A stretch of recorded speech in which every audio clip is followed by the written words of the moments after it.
Hey guys, what is going on? I'm Brad Milkey from ABC News. A lot of headlines to take you to, so let's go.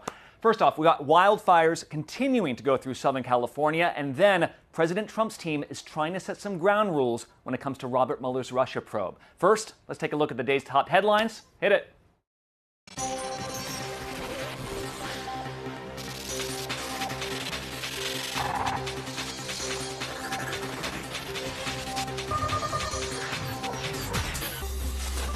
Court documents filed by prosecutors allege a man found living on a New Mexico compound with 11 malnourished children was training them to use assault rifles for school shootings.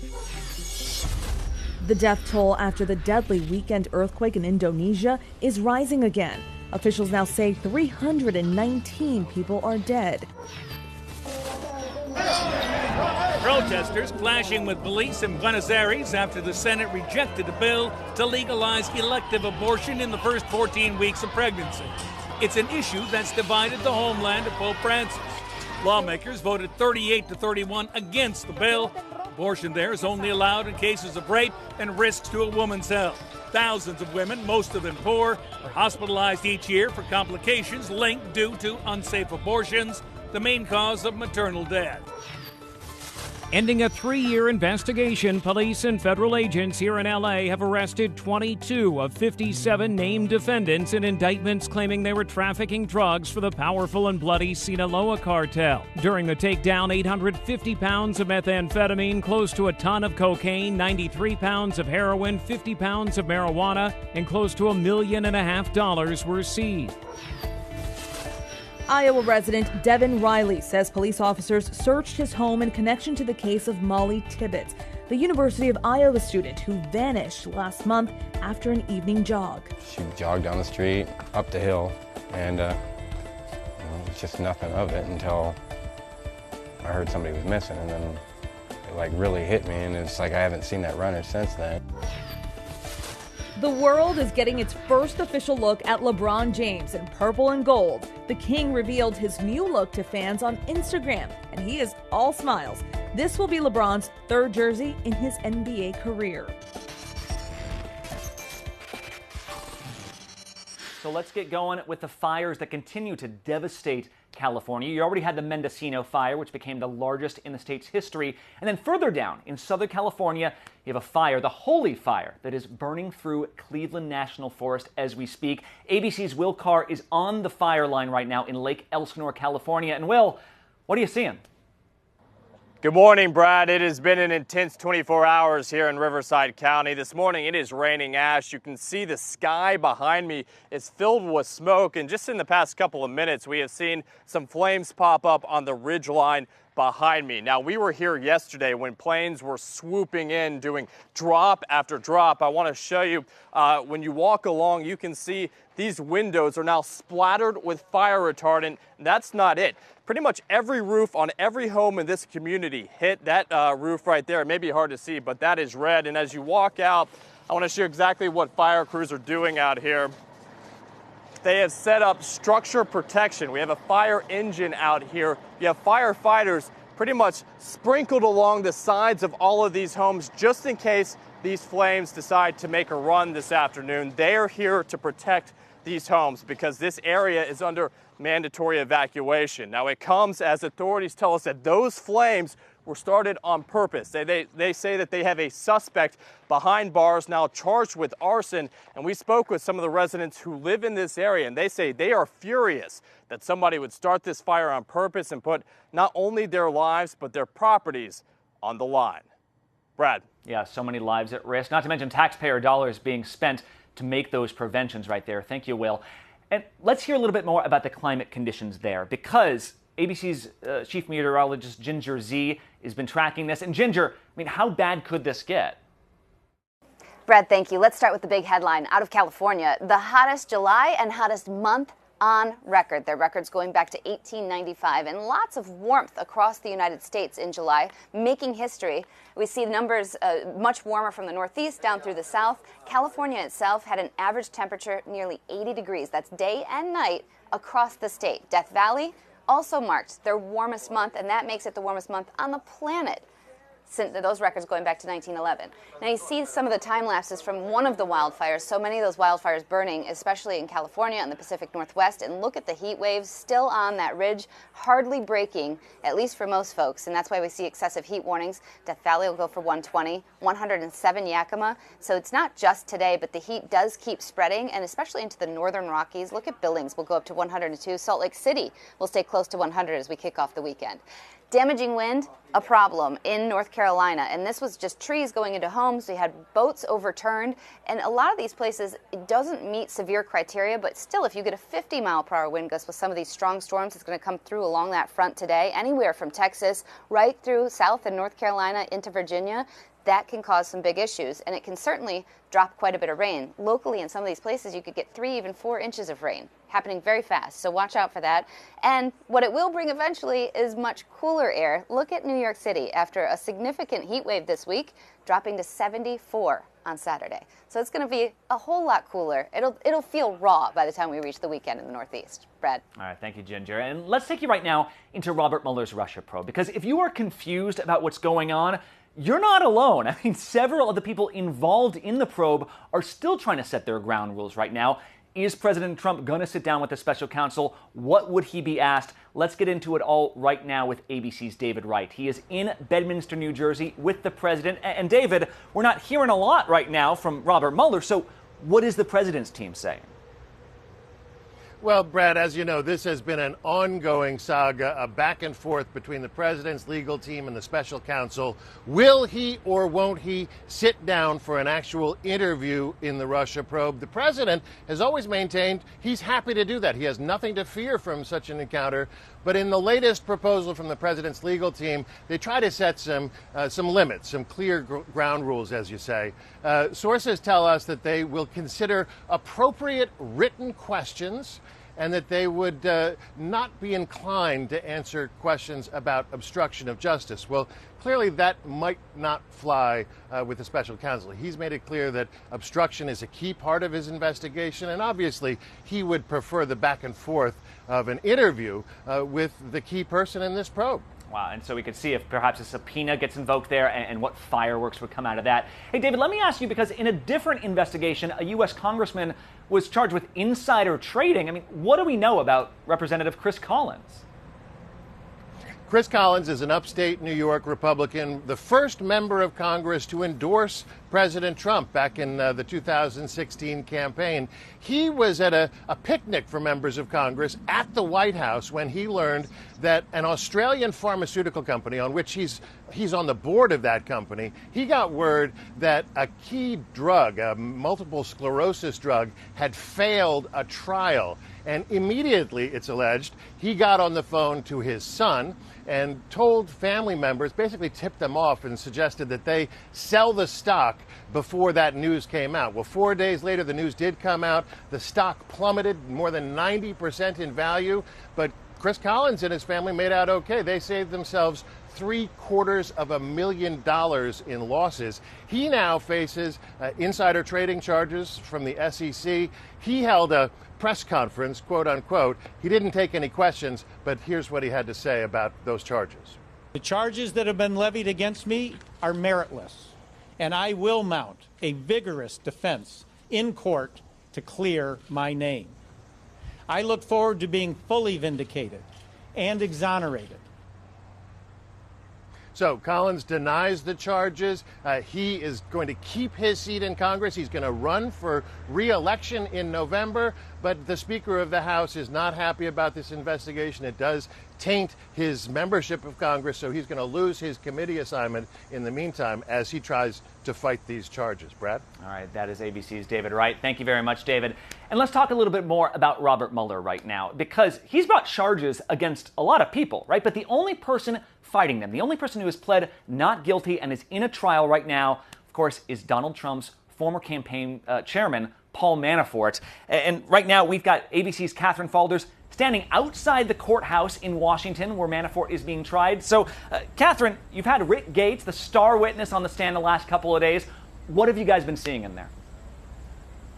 So the prosecution is currently on their 19th witness. They've called a couple folks after Rick Gates, but Rick Gates's testimony was by far the most explosive. You know, he worked with Manafort for many years. He was a deputy campaign manager on President Trump's 2016 campaign. He's been cooperating with special counsel Mueller for 5 months, and he revealed during his testimony over the course of 3 days this week that he's met with the special counsel 20 times before he took the stand here today. So what exactly did we learn? Well, he said he helped Manafort hide money in offshore accounts so he could evade taxes. He said he helped Manafort commit bank fraud. His testimony was that this was all at the direction of Paul Manafort, whether it was creating fraudulent financial forms to send to banks to get loans or creating false company statements. He also revealed that Manafort sought favors from him after Trump was elected president, Brad. So the prosecution views Gates as their star witness, but the defense views him as a flawed witness. They're painting him as an embezzler. He revealed he stole hundreds of thousands of dollars from Manafort. They're painting him as an embezzler, as a liar, somebody who they say had a separate secret life in London years ago that he funded with that money he stole from Manafort. So the prosecution, thinks he's a star witness, but the defense, they're having a pretty good day, they told me yesterday. Well, and Catherine, the prosecution's had the case so far, right? Rick Gates is their witness. But I mean, what's the defense going to do when they finally get the case?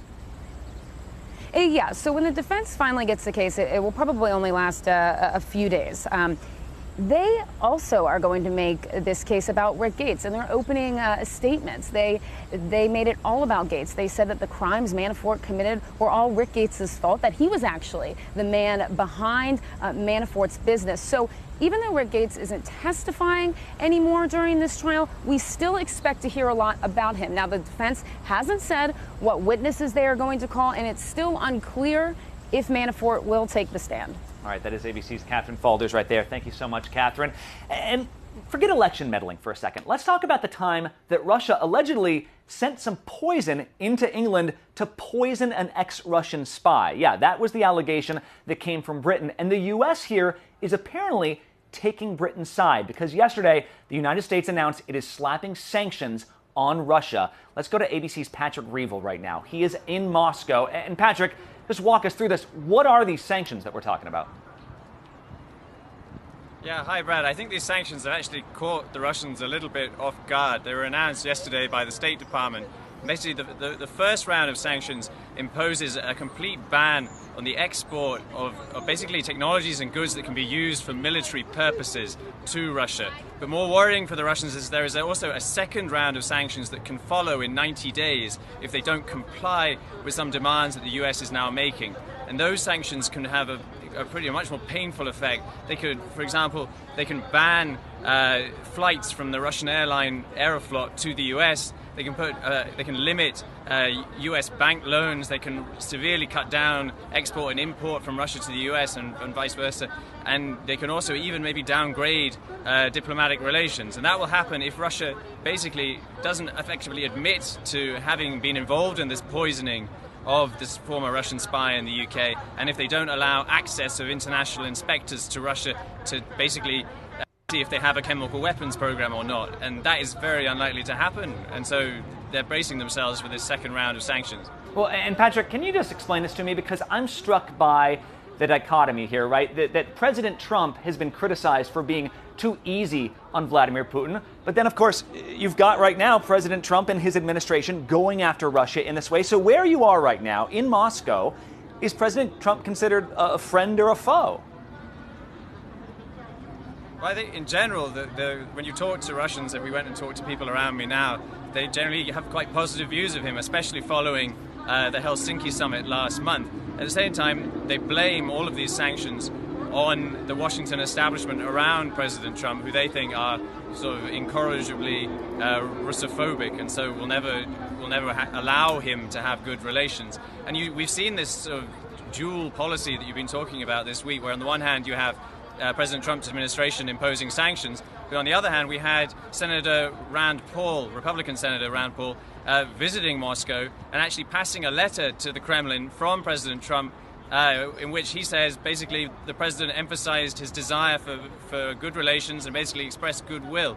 And so you see this dichotomy, as you said, where you have President Trump on the one hand wants to have good relations with Russia, and on the other hand, his administration is imposing some of the toughest sanctions that America's ever imposed on Russia. Yeah, high stakes for both countries there. All right, Patrick Reevell in Moscow, thank you so much. And let's take you to Nashville next, because in July, a young man named Daniel Hambrick was shot and killed by police. And today, we are finally seeing video of what actually went down. And right now, the family of Daniel Hambrick, along with the NAACP, are calling this straight-up murder. No questions asked. ABC's Steve Osunsami is on the ground in Nashville right now. And Steve, just tell us about this video. What does it show? We're actually in Atlanta. The video shows 25-year-old Daniel Hambrick, the victim, running away from the officer, who's also 25 years old. His name is Andrew Delkey. This is the first time that we're seeing the actual shooting, which took place near a Nashville public housing complex. Police were actually pulling cars over, searching for a stolen car, when they said that the car the victim was driving in sped away from the traffic stop. This police officer who shot the man ended up seeing that car around the corner from where police had set up that stop, and then a foot chase ensued, and then they run across the corner, and then you see the shooting. What is so specific about this video, this surveillance camera comes from a nearby school, is that you see that the victim is far away from the officer as he's being shot. He is running away and is shot in the back. Prosecutors say they're putting as much sunshine on this case to be very transparent with the public. Pastors, the family, people in the community have been accusing Nashville police of racism because of this. And we have not seen any charges so far in this case. No charges have been filed. And the prosecutor right now is setting out no timeline for how long it will take to make that decision. Well, so Steve, have we heard from the family in the wake of this video then? I mean, I have to imagine this has all been a punch in the gut, but are they saying anything specifically about this video? Yes, the family says that the video shows the truth. It shows that that the police officer in this instance, according to the family, did wrong and should be charged. The family also says that it's heartbreaking to watch this, as they put it, murder replayed over and over again. One of the family members said something that struck me, where he said that his daughter now views police as the enemy. This is one in a long line of these police shootings that keep happening. The difference is that now, because of police body cameras and surveillance cameras on homes and schools in this incident and housing complexes, we're actually seeing more of what happened. And I want to say something that, after we did our story this morning on Good Morning America, that I heard from social media, we are also looking at as many cases as where police officers are being shot. That's happening in this country too. I think that what is upsetting to many people is that there is a sense in America that when an officer is shot, that in some ways it is a hazard of the job, but when something like this happens, it's a social injustice. ABC Steve Osunsami there in Atlanta talking about this Nashville shooting that has struck a chord with so many people. And that'll do it for us here today. You can get more on any of these stories at abcnews.com or the ABC News app. And you guys, I do this every morning. If you want to download my podcast, start here. We will give you a quick roundup of the day's top stories. It drops at 6 a.m. Eastern, so check that out. In the meantime, from ABC News, I'm Brad Milkey. We'll see you next time.